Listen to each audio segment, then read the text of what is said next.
Hello students, this is class 6th and now we are going to start the further exercise of this chapter, which is reading and comprehension students. So this is a poem which is about the rain, and now we are going to start students. Now we are going to start to read. So before starting to reading this poem, I am going to introduce the poet. Who is the poet?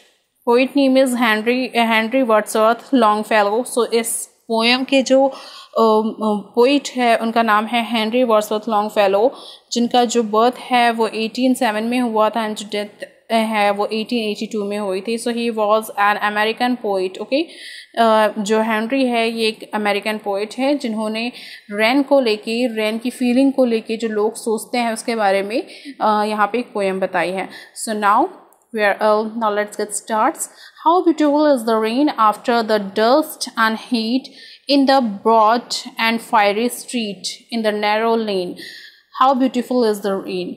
ये जो बारिश है वो कितनी प्यारी लगती है, कितनी खूबसूरत लगती है. बहुत लंबे समय के हीट और डस्ट के बाद, मतलब कि जो बारिश, गर्मी के बाद जब बारिश का जो सीज़न है वो आता है तो वो कितना अच्छा लगता है. In the broad and fiery street, fiery मतलब कि बहुत ज़्यादा हीट, यानी कि बहुत ज़्यादा जो गर्म होती है. तो ब्रॉड एंड फायरी स्ट्रीट मतलब कि जो हमारी जो स्ट्रीट है, जो गली है, बहुत ज़्यादा गर्म और फायरी हो जाती है. इसके बाद जब जो बारिश आती है वो कितनी अच्छी लगती है. In the narrow lane, lane that means students गली होता है, लेन दैट मीन्स गली. तो जब ये छोटी सी गली में जब बारिश आती है जो बहुत ज़्यादा गर्म हो जाती है, फायरी हो जाती है, जो हमारी स्ट्रीट है बहुत ज़्यादा फायरी हो जाती है, गर्म जो रोड है वो बहुत ज़्यादा गर्म हो जाती है. तो इसके बाद जब जो बारिश पड़ती है वो कितनी अच्छी लगती है. How beautiful is the rain, ये जो बारिश है वो कितनी खूबसूरत है. How is clatter along the roof. Clatter students, clatter that means होता है loud rating sound. Clatter that means a sound along the roof, roof यानी कि छत. Like the tramp of hoof. Tramp मतलब कि एक भारी हैवी साउंड, मतलब कि देखो वॉक विद अ फॉर्म या फिर हैवी स्टेप्स. तो क्लैटर मीन्स साउंड होता है, ट्रैप मीन्स हैवी स्टेप्स होता है. ऑफ हूफ, हूफ मतलब क्या होता है स्टूडेंट्स, जो एनिमल्स के जो पैर होते हैं, जो तलवे जिसे बोला जाता है या खुर बोला जाता है उससे. सो यहाँ पे क्या बोला जा रहा है, तो जब जो बारिश है कितनी खूबसूरत होती है जब ये हमारे रूफ पर पड़ती है, छत पर पड़ती है. तो इसकी जो आवाज़ है ये ऐसा लगता है जैसे कि कोई बहुत भारी जो एनिमल है अपने भारी पैरों के साथ यहाँ पर चल रहा होगा. Okay, so it is gushes. Next line है यहाँ पर, it gushes and struggle, like the tramp of hoof, how it gushes and struggle out from the throat of the overflowing spout. तो यहाँ पर इसका मतलब बोला गया है कि ये जो गैशेस दैट मीन्स क्या होता है, जो कंटिन्यू फ्लोइंग वाटर रहता है, मतलब कि जो बहुत ज़्यादा तेज़ बारिश आ जाती है.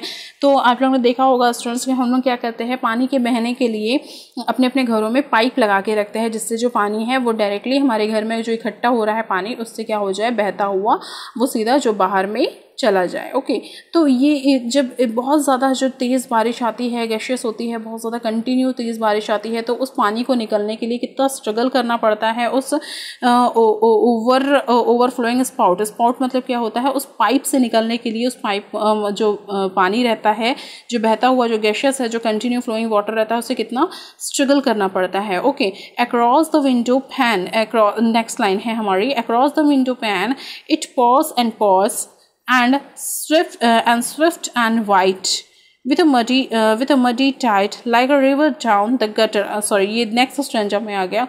Across the window pan, window pan मतलब कि जो सिंगल ग्लास शीट होती है ना, मतलब कि ये देखिए यहाँ पे जो विंडो दिख रही है, इस टाइप की जो विंडो होती है जहाँ पे कांच के ग्लास लगे होते हैं, कांच की जो खिड़कियाँ होती है, विंडो होती है, इसे बोला गया है. So window pan.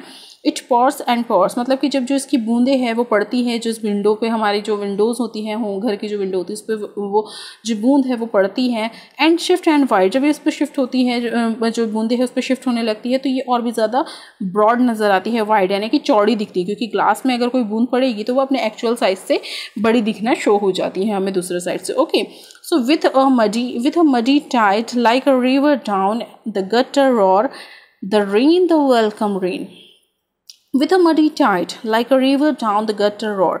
तो जब ये जो पानी है इसका बहाव इतना ज़्यादा होता है, जब वो बहता है तो एक तो वो मडी टाइट हो जाता है, मटमैला हो जाता है, और इस तरीके से लगता है like a river down the gutter road, और इस तरीके से लगता है कि ये जो रिवर का जो बहता हुआ पानी है ना, वो एक रोर मतलब रोर कर रहा हो, रोर से यानी कि जो चीख रहा हो, शेर के जैसे चीख रहा हो। The rain, the welcome rain, जो रेन है, जो बारिश है, तो आपका बहुत ज़्यादा स्वागत है। The sick man from his chamber looks, sick man मतलब कि जो बीमार आदमी है वो एक विश करता है कि ये जो बारिश है आपका बहुत ज़्यादा वेलकम है, और वो अपने चैम्बर में बैठ के, क्योंकि वो बीमार आदमी है, वो बाहर भीग नहीं सकता, जान नहीं सकता रेन को, मतलब कि भीग के फील नहीं कर सकता, घूम नहीं सकता, तो वो अपने चैम्बर में बैठा रहता है। जो सिक मैन है, जो बीमार आदमी है, वो अपने चैम्बर में ही बैठा रहता है, रेस्ट करता रहता है और अपने विंडो से देखता रहता है कि ये जो बारिश है वो कितनी अच्छी है। At the twist brook, brook मतलब क्या होता है, smallest row of the water flowing, मतलब कि ब्रोक यानी कि जो पानी जब आता है ना तो ऐसी छोटी छोटी धार के साथ वो बहने लगता है, अपनी अलग अलग एक ब्रोक्स धार बना लेता है वो, तो उससे बोला जाता है। So the sick man from his chamber looks at the twist it ब्रोक्स he can feel the cool, तो यहाँ पर वो छोटी छोटी नदियों को देखते जाता है उस अपने चैम्बर में बैठ के। He can feel the cool, वो उस पानी की जो ठंडक है, मतलब जो बारिश के साथ जो हवाएं आती है उसकी जो ठंडक होती है उसे फील करता जाता है। Breath of the each little fall, मतलब कि यहाँ पर देखो एक मतलब इमेजिनरी बताया गया है, जैसे कि मतलब कि वो पूल को क्या कर रहा है, ब्रीथ कर सकता है, यानी कि जो भी छोटी छोटी जो नदियाँ बन गई है, जो पुल बन गए हैं, उसे वो मतलब कि फील कर रहा है। एक्चुअली में जो ब्रीथ का मतलब है वो फील के साथ है। ओके, हिज फीवर्ड ब्रेन, किसके साथ, अपने फीवर्ड ब्रेन के साथ, क्योंकि वो क्या है, बीमार आदमी है, तो वो जो बीमार आदमी है वो अपने चैम्बर में बैठ के भी उस नदी को, वो जो बहती हुई जो नदी है उसे देख सकता है, उसे फील कर सकता है, और वहाँ पे जो फ्रेश एयर है उसे ब्रीथ कर सकता है। ग्रोज काम अगेन, और इस तरीके से वो मतलब कि ये जो सुहाना जो मौसम हो गया है उसकी वजह से वो काम अगेन मतलब कि फिर से उसका जो फीवर्ड ब्रेन है वो क्या हो गया है, शांत हो गया है। Okay, and he breathes a blessing on the rain, और वो अपने आप को and he breathes a blessing on the rain, और फिर वो अपने आप को ब्लेस्ड किया हुआ मानता है ऊपर वाले की दी हुई इस रेन से, इस बारिश से।